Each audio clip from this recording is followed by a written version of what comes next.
পূর্বাচলে জায়গা পেতে 2014 সালে তৎকালীন প্রধানমন্ত্রী শেখ হাসিনার কাছে একটি চিঠি লিখেন আলোচিত অভিনেতা ও উপস্থাপক শাহরিয়ার নাজিম জয়। সেই আবেদনপত্রের একটি ছবি এখন সোশ্যাল মিডিয়ায় ভাইরাল, যা এর আগেও কয়েক দফায় ভাইরাল হয়।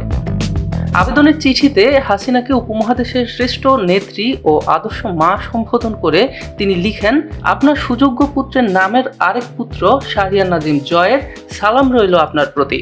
আমি জয়, বাংলাদেশের একজন জনপ্রিয় নায়ক।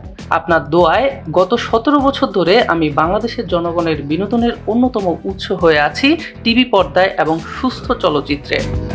এই উপস্থাপক সেখানে আরও লিখেন, আপনি অত্যন্ত দরদি এবং বাংলার মানুষের বিপদের বন্ধু।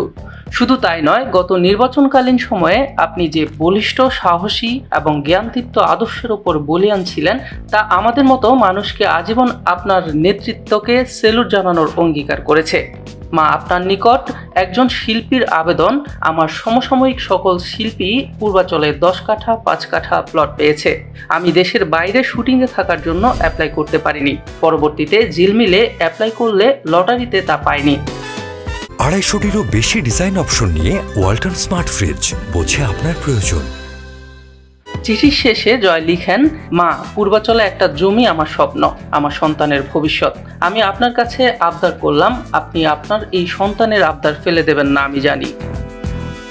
এ বিষয়ে জানার জন্য শাহরিয়ার নাজিম জয়ের সঙ্গে যোগাযোগের জন্য মুঠোফোনে একাধিকবার কল দেওয়া হলেও তিনি রিসিভ করেননি। এদিকে বিএনপি চেয়ারপারসন বেগম খালেদা জিয়ার গাড়িবহরে হামলা করে তাকে হত্যাচেষ্টার অভিযোগে শাহরিয়ার নাজিম জয়ের বিরুদ্ধে মামলা করা হয়েছে। উল্লেখ্য, 2007 সালে গোধূলি লগ্ন নাটক দিয়ে টেলিভিশন পর্দায় অভিষেক হয় জয়ের। বর্তমানে একটি বেসরকারি টেলিভিশন চ্যানেলে 300 সেকেন্ড অনুষ্ঠানের উপস্থাপক হিসেবে রয়েছেন তিনি।